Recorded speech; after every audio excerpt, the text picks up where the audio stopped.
Yeah, and the example was, and a possible transition plan was what Dr. Woodward just presented. Plus hybrid. I think, Steve, it would be possible Potential. if you wanted to. It would be possible for you to modify your motion. Check my thinking, President Larson. He can include the secondary approach that was approved. Or not approved, that was presented in January as that first step in transition. Yeah, yeah. I'm not sure I'm ready to make to move on one of those two. If the board does, I guess I would accept it. But I guess I was under the wrong impression that once we got into the red and we started moving, we would move into the hybrid. Evidently, that's not correct. No. well, The goal was to get there. Talked about it, so don't it's not like you heard it wrong. We talked about it. We just didn't. There was no motion that carried that forward. you can amend that motion, your motion now, to make it be that, if that's what you so choose. Or you can leave it as is, which means that there's a transition, that the staff will come back to us and we'll decide at that point whether we're going to do the transition or we're going to jump right into hybrid. Because we'll have time. We have time to decide, correct? I think so. We're not in red yet. And then we have 2 weeks after red. Then we have K through 2, 1 week, 3 through 5, the second week. So yes, I believe we do. So maybe the focus is not worry so much about what secondary will look like, because we've got some time to figure that out. Yes. But maybe if we're all comfortable to commit to what has already been previously approved, then that'll give some time to, kind of finalize some plans for secondary and flush those details out later. Yes, thanks for recapping. I guess it wasn't as clear as I meant to be. I apologize. Right. Yeah. All right, so any more discussion on that, or do we want to vote? Steve's motion is that we keep the plan that we already approved, and the staff can come back to us with the plans on secondary as we move forward. I would like to see when they come back to include hybrid so we can discuss it. And so it's been moved and seconded. More discussion? Okay. Just before we do, I really, really, really want to have a survey from our teachers to make sure once we decide for them to come back, that they actually will come back. So is it possible? Well, I got to tell you, Mary Jo, that was the conversation last fall. So you're not going to know until they have to choose to come back, whether they're going to come back. And they have opportunities for the interactive process and all of those things, but you can't hold them to a survey. And right now, they're going to all say they're not coming. So we're just going to have to deal with that. Okay. In my opinion, that's okay. Are we ready for the vote? That doesn't mean that we can't engage in a survey, but what Trustee Larson said is accurate. They would, even if they said they were coming back, that they wanted to come back the day before or even the day of, they could say, I'm not willing to, and I want to go through the interactive process. So it's not a protection. It's not a guarantee. But the information could be helpful. So I just want to make... Go ahead. Excuse me, Kelly. Go ahead. I just want to make one comment before we take a vote. I just wanted to once again reiterate and applaud Dr. Haglund and the cabinet for your hard work. I know you guys have been working around the clock to put together everything that needed to be presented tonight, and with deep gratitude, dedication that you have for having the best interest of our students. It's self-evident. So I just wanted to reiterate and gratitude of appreciation for your hard work. Okay. One quick comment. Dr. Woodward? Janelle, would you be able, as you start to move through the options again, it sounds like, would you make sure that the hybrid is included? Absolutely. Thank you. I would seek clarification as to whether or not we want an additional option for transition included in the hybrid than the one that was presented.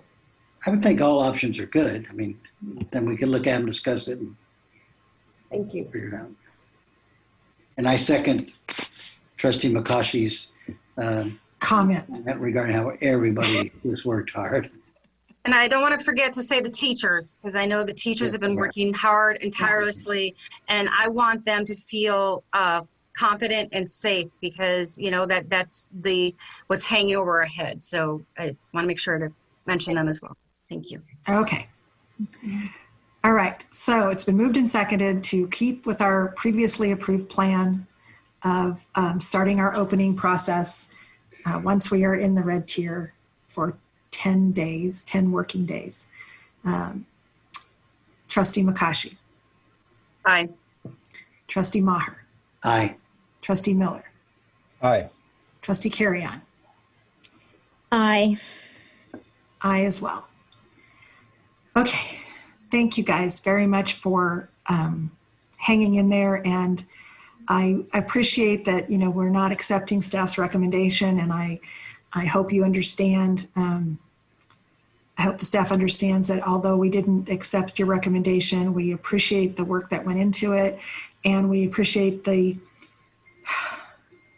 difficult choices you were making in making that recommendation and trying to accommodate and work with all of the constraints that we have. So we do understand that, and we do appreciate that. President Larson, I just want to make sure that, it's great that you appreciate our work, and, we want to be grateful for those kind of comments, and also the nod towards the teachers. But we also need to express our appreciation for our classified team members who have been working all the way through this, and our admins who have been working, the principals and the site leaders and all the directors across the district who have been working, I'm going to say way harder than I have. They have been putting so much time and energy into it. So it really is thanking the organization, and I appreciate your willingness to say it to us because you see us on the screen. And I know that if you saw the rest of them on the screen, you would want to thank them just as much. And so I just want to make sure that we include all of those folks. Thank you, Dave, for reminding us that. I think about that when I drive by the schools at lunch and I see the nutrition people out there passing out lunches every day. Yeah, and you all, those of you that got to see the State of the District address, you got to see us really, emphasize our level of gratitude for the work that they've done. So I just wanted to make sure we included them. Okay. All right. And so, however, the motion didn't include the safety plan and the CPP, the prevention program. We would need a motion to approve those documents based on the revisions that we would need based on the revisions that have just been described in the prior motion. So I will move approval of the CPP and the CSP. Can you say that again? The CPP and the CSP with the revisions per the board's unanimous decision on reopening tonight. I'll second it. Trustee Carrion. Aye. Trustee McCaughey. Aye. Trustee Maher. Aye. Trustee Miller. Aye. And me, aye as well. Okay. I didn't forget it. Thank you. Goodness. All right. So now on to 12.2. We have an hour. And Dr. Haglund, are you going to introduce this, or am I sending it right on over to Ahmad? I think Mr. Sheikh Oslami is ready for it. Right. Thank you. Thank you. Our items will go quicker, and we'll make sure we keep it short. So back in November, the board took action to approve the opening a CalPERS CERT fund for our OPEB obligations. And so we've gone ahead and moved forward in doing that. Strategies of funding and how we would put the monies in the CERT fund, we took that discussion back to the budget committee, the board's budget committee, and we met with our fund managers at CalPERS CERT fund, and reviewed those strategies and the timeline of the funds being transferred. And it was recommended to move with strategy 1, which is the highest yield, and based on our long-term strategy of keeping the funds there and having the best rate of return, so that we reduce our obligations in the long run. It was recommended to do that with strategy 1. In addition, the other recommendation was to move those funds over from our current fund to the trust fund in over a year period in order to minimize fluctuations in the market. And we would work closely with our fund manager to take advantage of any type of shifts that would occur in the market. So that's kind of, in short, kind of the brief summary of this recommendation. So it is to move the funds as approved by the board in November to the SERP over a 1-year period under strategy number 1. Are there any questions from the trustees? Just a comment first, and that is that Trustee Larson and I are on the budget subcommittee, and we were involved in, or do we call ourselves the finance committee? I can't remember. Anyway, we were involved in this process all along. We did hear presentations from SERP, and really, I think Trustee Larson, you and I were both going into it thinking we would be, maybe looking at a more, let's call it a conservative strategy or whatever, but that we talked with them, and really the most common way to do this is strategy 1, using dollar cost averaging to make the investments, to flatten out fluctuations in the market, and then as we get closer to our fully funded amount, then we move towards a more conservative strategy, much like you would do in a 529 plan or something like that for your kids. So we were, I think, unanimous in that decision, and feel really good about this. It's going to reduce our liability, which is a good thing from a credit rating perspective, and really puts us on a rigorous fiscal approach to funding that liability going forward, because we would want to then make additional contributions over time, which we'll need to talk about at that point. But anyway, just wanted to provide that input. Yeah, and we're not required to make additional contributions, but we can, which certainly, again, there's a lot of advantages to reducing that unfunded liability. But in the long term, having this in a better investment will reduce the pressure on the general fund to provide for these OPEB costs going forward. So those are the trustee. Yes. I just have one question. It's really more for the public. I know this was asked before I asked the question, but just a recap on why strategy 1 was selected over strategy 2 and strategy 3. So just I'll quickly recap it. Strategy 1 is the largest CalPERS fund in their SERP portfolio. It has a higher yield. And when you are in it, and we're in it for the long game, we're looking at trying to get the higher rates of return so that our investment grows. And so early on, it makes sense to do that, because in the long run, even though there might be some greater fluctuations, that strategy has shown to provide the highest yield.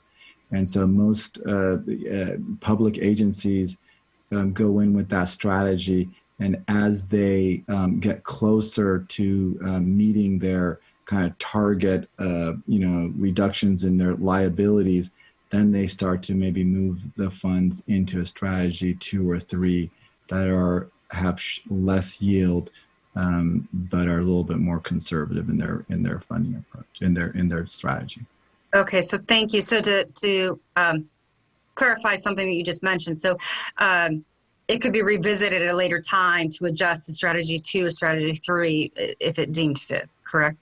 Correct, yes. Okay, thank you. All right, seeing no other questions, is there a motion to approve 12.2? I'll make a motion to approve. I'll second it.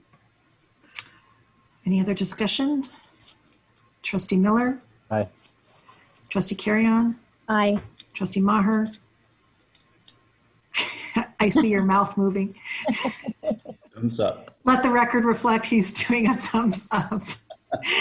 Trustee McCaughey? Aye. And I as well. Thank you very much. Motion passes. Item 12.3. I believe is also yours. Yes, it's mine, but I'm actually going to turn the honors to our Senior Director of Fiscal Services, Tom Gray, and just want to point out both of these audits The California State Controller's Office requires the school district to have an independent financial audit completed by December 15th of every year. The district auditors, CWDL, issued the independent audit report as required by December 15th. Tonight we have Ben Levitt from CWL, and he will present the findings and opinion that were in that audit report. Ben, you can take it away. Terrific. Thank you, Tom. Before I launch into the reports, which I'll approach at a high level, I just wanted to thank district staff, particularly in fiscal services, but really throughout the district. Ahmad, Tom, and Kathy are some of our primary contacts. They did just a tremendous job. This was an extraordinary year for so many reasons. In our tiny corner of the world, it's the first year we've ever done a completely remote audit. And by and large, that puts a tremendous burden on district staff to provide everything we can typically just walk right down the hall and obtain physically. Puts that burden on staff to provide that electronically. And fiscal services and really throughout the district shouldered that burden with tremendous efficiency and grace, and ultimately enabled us to receive everything both for our interim and year-end fieldwork phases electronically for the first time I've seen in over 12 years of auditing. And just wanted to express our appreciation for that tremendous effort on the part of district staff. Have had the privilege of speaking with the audit committee. One of my fellow partners spoke with the Citizens Bond Oversight Committee prior to this meeting, so I'll certainly keep this at a high level. Don't hesitate to stop me at any time with any questions, and I'll also have time for questions at the end if there's anything that would be of value for me to drill into in a little bit more detail. But with that, I'll dive in initially to the district report, and then I'll speak to those bond reports as well. In the district report, our chief work product appears on page 1 of that report. And in that independent auditor's report on page 1, we provide our opinion on the fairness of the presentation of the overall financial statement. And I'm very pleased to report that for the 2020 year, we are able to render the highest quality opinion that an audit firm can render, which is an unmodified opinion over these 1920 fiscal year financials. That is to say, based on the results of our procedures, these statements can absolutely be relied upon by the district, its board, and by all of the district stakeholder entities. The report starts with the management's discussion analysis section, which provides year-over-year analytical information.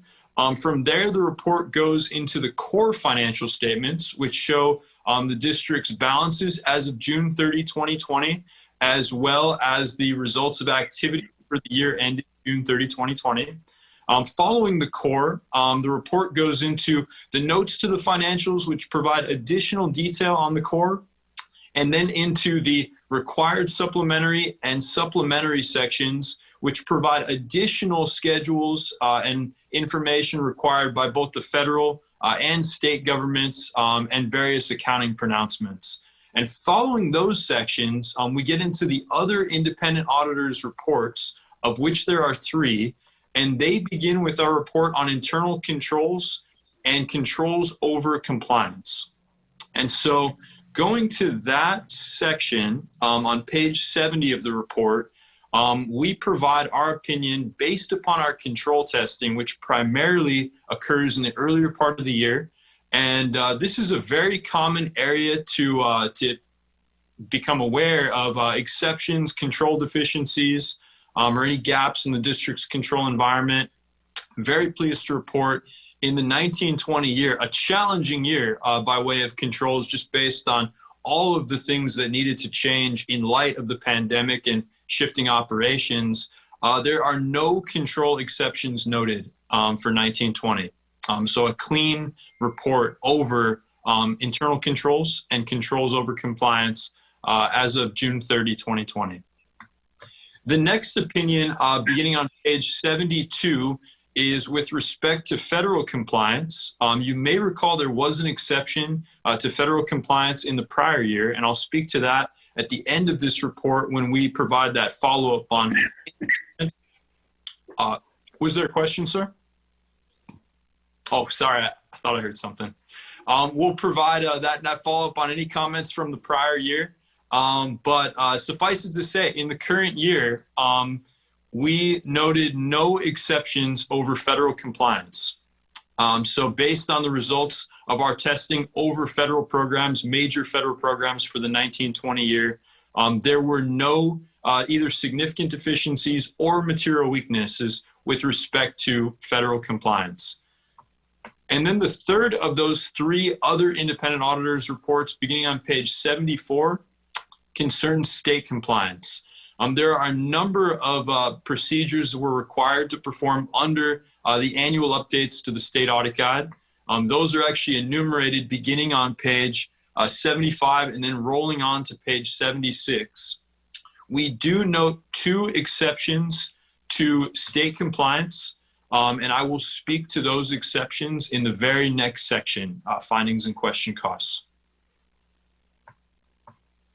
And so leading into our summary of auditors' results on page 77, where we kind of provide that overview of those different reports that we're speaking to, we can see in summary form the lack of findings, the unmodified opinion over the financial statements, the unmodified opinion over federal awards, and the opinion over state awards, while we do note significant deficiencies, also shows as unmodified due to the relative minor nature of those comments. Compliance is a black and white area, and based upon that, we are required to bring these exceptions to your attention.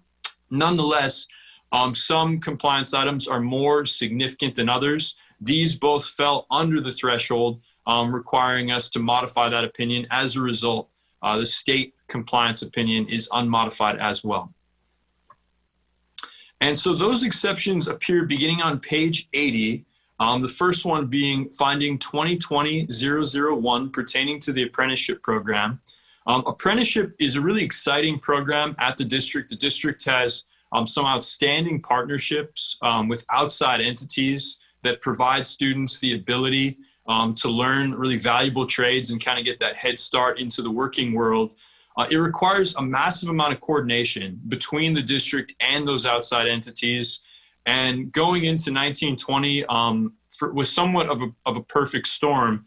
Not only following March, when the apprenticeship program was just about to begin its third period reporting, was it difficult for program leaders to be in contact with the outside agencies that are partnered with the district just due to a variety of different practices in light of the pandemic. But there was also a leadership change in the apprenticeship program. What we noted from our testing was that there was a significant exception, a significant difference in the number of hours claimed to the state relative to what was earned by the students in the program. There was actually a significant understatement amounting to 100,676 hours, which with respect to question costs equated to around $649,000 being left on the table. The good news is that upon bringing this to the attention of the district, Ahmad and Tom took extremely quick action to get in touch with the state, working with apprenticeship and working with, it's actually the State Community College Chancellor's Office, to not only resolve this item, but also secure the related funding. And so in our comment, we're purely just focusing on that control deviation, which occurred, albeit with very, very reasonable bases, just given kind of those two things that occurred during 1920, both the change in program leadership and also just the fact of the difficulty in getting in touch with those partner entities. So that is the first exception that we note for 1920. The second begins on page 82. This concerns attendance accounting. By and large, attendance accounting was a very clean area. We noted no exceptions with respect to regular attendance. However, there was a small cohort of students making up the transition students group over at Village Continuation High School that while they were being properly educated and they were being properly recorded in the attendance system, they were not being properly certified by way of signed rosters. And so when we performed a selection and we noted that one of those students did not have a roster in support of their attendance, we expanded our selection to the whole group, and we noted question cost relating to 21 transition students or 18.07 ADA with a related question cost of approximately $168,000. In our experience, typically that is not a question cost that's actually reduced by the state in this kind of instance, but nonetheless, it is a question cost because it does fall under the state's discretion based upon that lack of documentation. We certainly recommend that every student being claimed for ADA be documented with a signed roster from a certificated person overseeing that education. And based upon our conversations, district staff have moved quickly to implement that recommendation. We do not believe going into 2021 that this will be a repeat finding based upon those conversations. But nonetheless, going into next year, this will be a prior year comment. And like all prior year comments, we'll be looking to see and provide that status update to keep you appraised of exactly what's happening with respect to all these comments. And with that. Can I ask you a question? Yes. So does this require an amendment to, or is it possible to do an amendment with the CDE for our P2 from last year? Is that something that we have to do? Well, it's an interesting question because the attendance was claimed, and in all honesty, the attendance was earned. It's really just a technical matter of one aspect of the documentation and the audit trail not being on file to support that. In my experience, based on over 12 years of performing audits of K-12 local education agencies, I don't believe that you would need to make that revision and effectively repay these funds. This is typically the kind of thing that we would see being forgiven by the state. It's a very reasonable and relatively minor item. So I would say that would start, if anything, with a conversation. But I would not, and our firm would not recommend that revision voluntarily. Thank you. Of course. And so moving past the current year exceptions, I want to provide that update coming out of the prior year and give you that status update on those. The first of the prior year exceptions appears on page 83 of the report concerning the associated student body. Really good news there. That's an extremely common exception to have. And while certainly there was diminished activity in the current year, nonetheless, there was ASB activity, and there were no ASB control exceptions over either receipts or disbursements noted for the 1920 year. That's an area where we always maintain vigilance. It's a common area for exceptions, and I wouldn't be surprised if something pops up, in a subsequent year. But nonetheless, a really great showing on the part of all of the sites, particularly the middle schools and the high schools with those larger student bodies. Tremendous thing to see. We're actually looking forward to providing a free ASB training in the coming weeks, and that's always a great group to be able to meet with, even if it is just electronically. But they're doing a tremendous job based upon our procedures for 1920. The next exception noted in the prior year on page 84 concerns federal compliance, our testing over the National School Lunch Program. This was a very minor item from the prior year, a small amount of lunches that had been underclaimed that was noted in our testing at one of the sites that we were sampling from. based upon the results of our testing in the current year, or in 1920, we did not note this exception. So we are able to reflect finding 2019-002 similarly as implemented in 1920. And then finally, finding 2019-003 over state compliance relating to instructional time.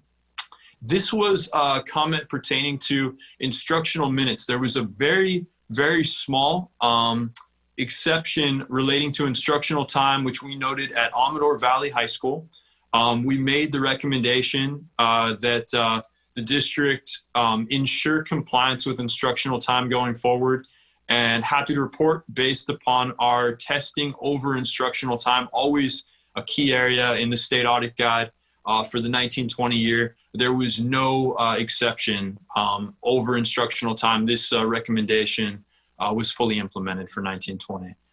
And so with that, prior to jumping into the Measure I-1 bond reports, I just want to open to see if any member of the board has any questions with respect to any aspect of either the district report or our procedures over the district audit for the current year. I know I went over that very quick, so I apologize for that brevity, and feel free. I'm happy to dive into any of the details. I just have a question, because Julio, aren't you talking about making sure that all the schools have the same amount of instructional time?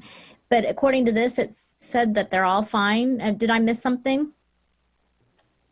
So I think we could, Dr. Woodward could speak to this. The minutes in the elementary schools are not aligned, and we're wanting to get them to be aligned. So Dr. Woodward, could you share the details of that? Yes, absolutely. So there is variance. In our schools, there are variants within grade levels at some schools. And so one of the things that we will be doing is sharing with you a spreadsheet this weekend of those minutes. So you'll be able to have eyes on what is currently in place as we move forward to standardizing, in hopes of standardizing things for next year. But according to this report, though, everyone is at least doing the minimum. Is that correct? I can speak to that. Okay. That's exactly right. And if I could just real quickly point you to page 62 of the audit report, the district actually provides that schedule of instructional time, which gives the breakout of actual minutes by grade level. And the one thing that I'll point out, right in line with what Dr. Woodward was saying there, is that grade level actual minutes applies only to the lowest of all of the school's minutes in that grade category. So for instance, when we're looking at grade 1 on that page 62, and we see actual minutes for grade 1 of 50,435, that is not to say that every elementary school in the district is going to be at that mark, but that is the lowest grade 1 actual minutes per the results of our testing. So when we scan through, we're looking at the instructional minutes scheduled for all sites, and we check to make sure that the very lowest number of minutes by grade is still at least at or over that minimum requirement bar. And then right to the left of that actual minutes column, the minutes requirement is that very next column to the left, where we can see that all of the grades were at least at, if not a little bit in excess of that requirement.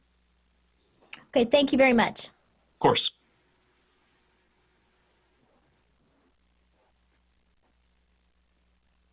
Okay, well, without any more questions on that, let's move into the Measure I-1. We have to approve this, right? Nope. Nope. Okay. Just hearing, we're just accepting, we're hearing the discussion and being presented the audit report. Cool. Let me give a little back.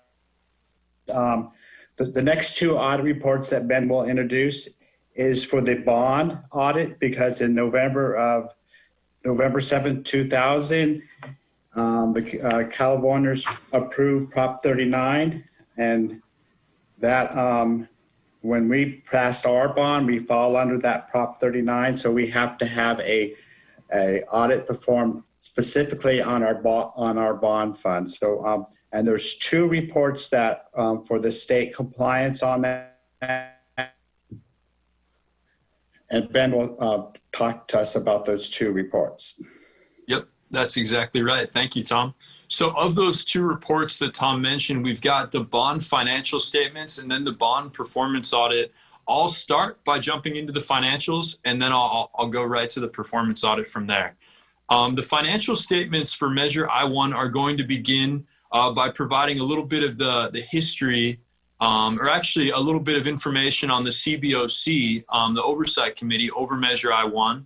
And then right from there on page 1 of the report, go into our independent auditor's report. And so for I-1, what we're required to do by the regulations concerning Prop 39 bonds is break out the building fund, the bond building fund, from all the other district funds and look at that as its own discrete unit.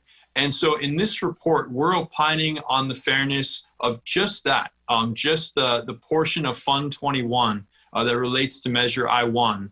And that's exactly what we've done. So based on the results of our testing in the 1920 year, we're able to provide an unmodified opinion over the broken out Measure I-1 financials, which is the highest quality opinion an auditor can render, and is to say these financials based on our procedures can be relied upon by the district, the Oversight Committee, the board, and all of the district stakeholder entities. Those bond financials, the core financials, start on page 3, where we see the balance sheet of the bond showing those balances as of June 30, 2020, that snapshot date. And then on page 4, in the statement of revenues, expenses, and changes in fund balance, we see the year-over-year activity. And just at a very high level, we see that about $2.6 million was generated in interest earnings by those bond funds being held in the county treasury. We see about $14.2 million being spent toward facilities acquisition and construction.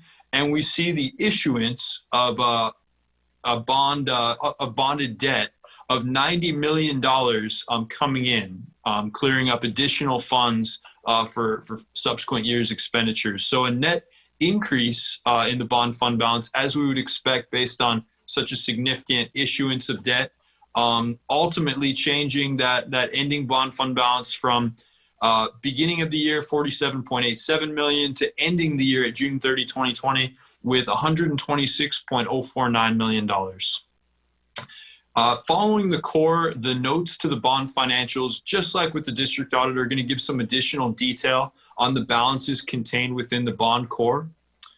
And then in the supplementary information section, which begins on page 11, that's where the district's going to provide some additional information, both over Proposition 39 type bonds in the legislative history, as well as Measure I-1 specifically. Some information on the successful Measure I-1 election, the total amount of authorized funds, which $270 million was authorized back on that election on November 8th, 2016, and the ballot language relating to that election. And then on page 12, one thing that's always kind of nice to see is that breakout of some of those major initiatives that Measure I-1 was supported by the community to achieve. And so going into the other reports section, beginning on page 13, very similar to what we do over the entire district set of financials.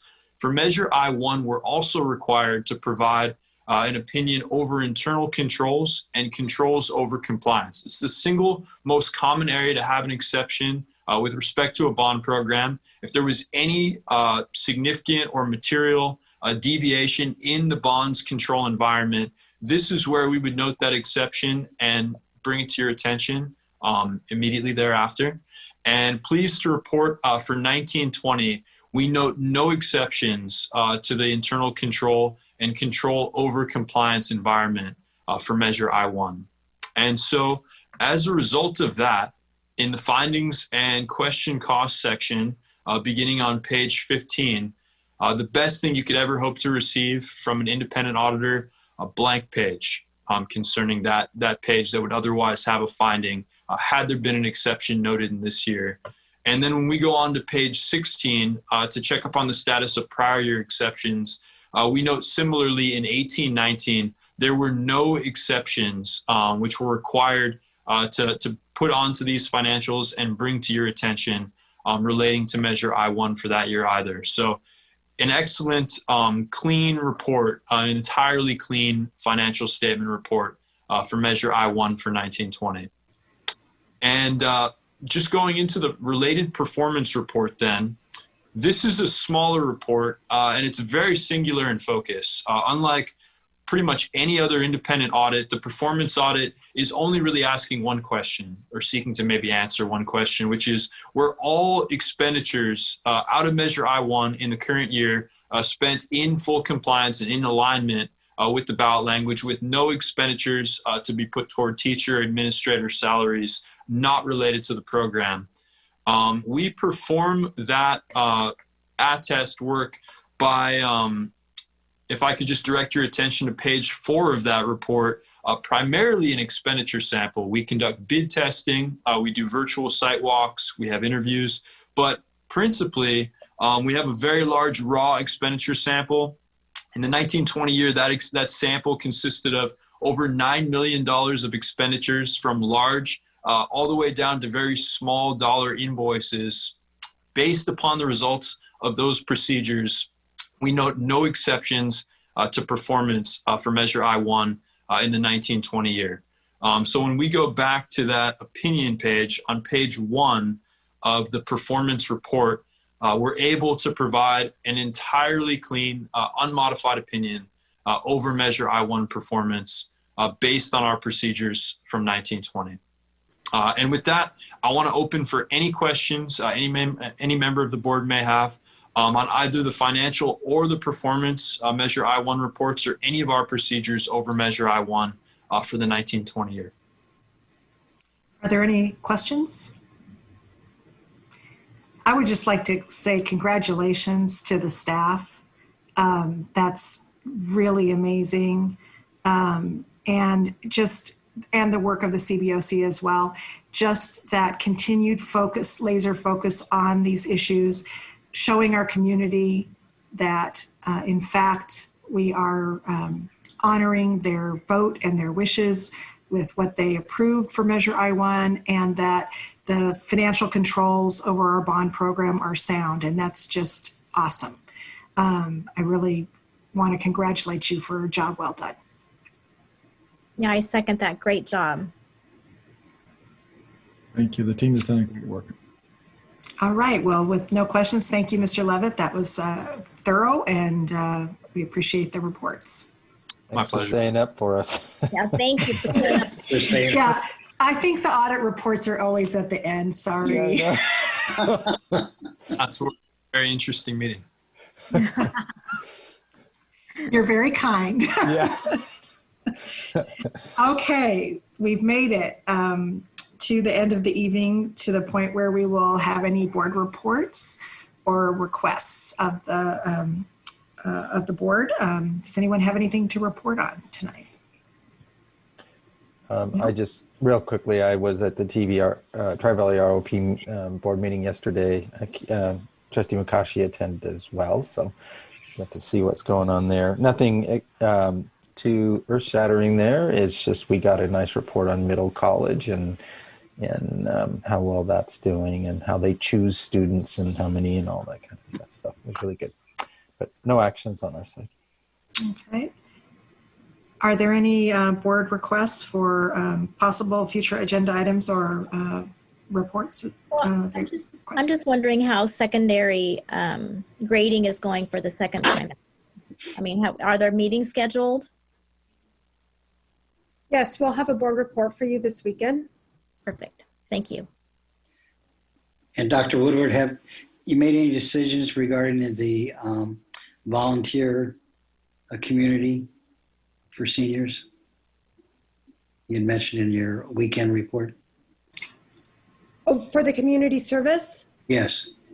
Yes, we can provide that in an update too this weekend, Trustee Maher. Great. Thank you. Thank you very much. All right. Well, seeing nothing else, I will let you know that our next regular scheduled board meeting will take place on Thursday, February 11th.